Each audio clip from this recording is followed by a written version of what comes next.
Good afternoon, everyone. Allow me to introduce myself. My name is Tetyana. I'm a PhD student of the Department of Practical Psychology of Kryvyi Rih State Pedagogical University. The topic of our speech is the phenomenon of clip thinking in the educational and cognitive activities of students of nature and physical mathematical educational profile. Since we have very limited time today, only 10 minutes to presentation our research, we are going to be brief. You can read more about its results in our publication. If you have any question, please hold them until the end of our speech. We will be glad to answer them. Let's make a start. Our work consists of two main steps. The first step was a theoretical analysis of the peculiarities of the process of cognition in modern years, in which the cognitive process of perception and awareness of information are significant changes that affect the quality of professional knowledge.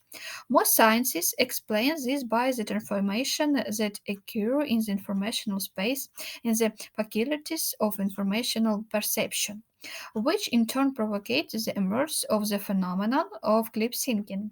It doesn't allow students to create a holistic view of certain events, facts, provokes an emotional attitude towards them rather than logical, forms superficial knowledge. Therefore, we tried to find out at which level of cognition clip thinking is activated and how, in general, it can affect intellectual activity. Now I want to draw your attention to the table which you can see on the slide. It presents the result of this theoretical analysis. As we can see from table, clip thinking is similar to rational, which dominates the empirical level of knowledge in such criteria as interaction with the object of knowledge, especially the analysis of information. The result is either superficial knowledge or the establishment of an empirical relationship between individual phenomena. According to other criteria, no similarities were found between them.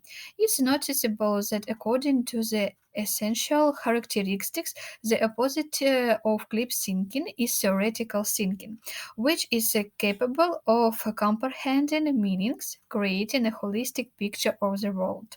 Thus, summarizing the results of comparative analysis, we can assume that in the general phenomenology of cognition, the mechanism of clip thinking provides the first stage of cognition, which presents individual empirical facts which contain the author's opinion, which may not be an expert in the field, is presents the material.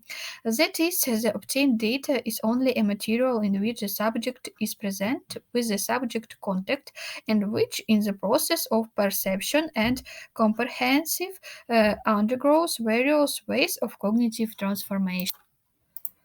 In addition, we theoretically analyzed the hypertext format for providing information, namely which combines the visual presentation of information with the audio. This format is quite common not only in the educational process but also in the daily lives of students, and some scholars point out that the emergence of this format led to the emergence of clip thinking. Therefore, it's important to know its features and how it can affect the quality of information assimilation. Such extensive work was carried out in the first stage of our research. The second step was to empirical verification of our assumption about the transition to a new cognitive style that has the properties of clip thinking. The main purpose of our experiment was to identify the peculiarities of information perception and further cognitive processing of information present in the linear format and using visualization tools, namely hypertext. The tool sample was 68 students of physics, mathematics, and natural science. In the text of our publication, you can find a more extensive explanation of why such students was chosen for our research. The experiment was conducted as follows. The subject received information at the lecture in the two formats mentioned above with an interval of 2 weeks. That is, group was proportionally divided into two subgroups. First, one subgroup worked with linear format of information presentation, and the other with the use of visualization tools. 2 weeks later, the subgroups changed places.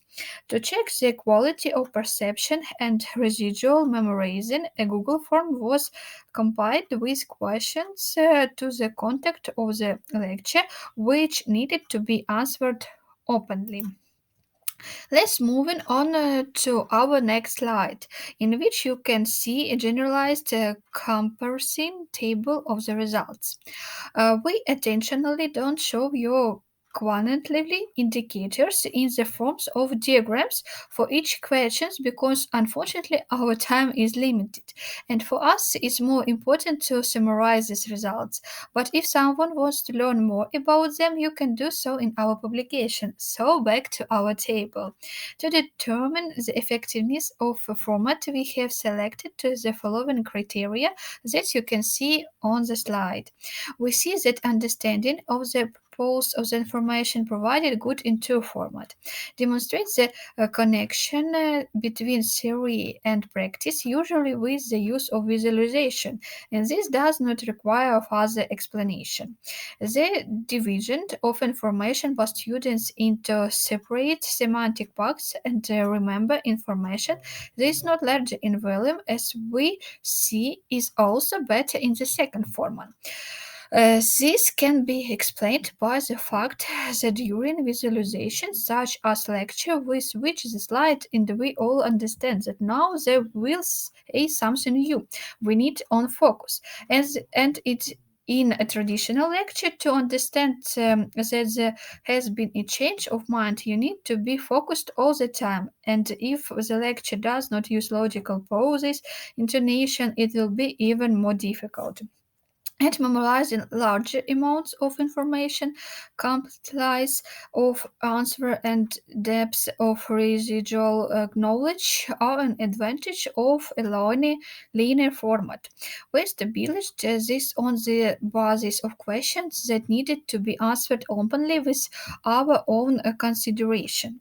The students' answers were more extensive. They used full sentences using different parts of speech, and in another format, these answers were more concise. Sometimes one sentence at all. It was really difficult to explain why this happened because for better memorization, there was a visual format for providing information, but students could not put it into a quality text.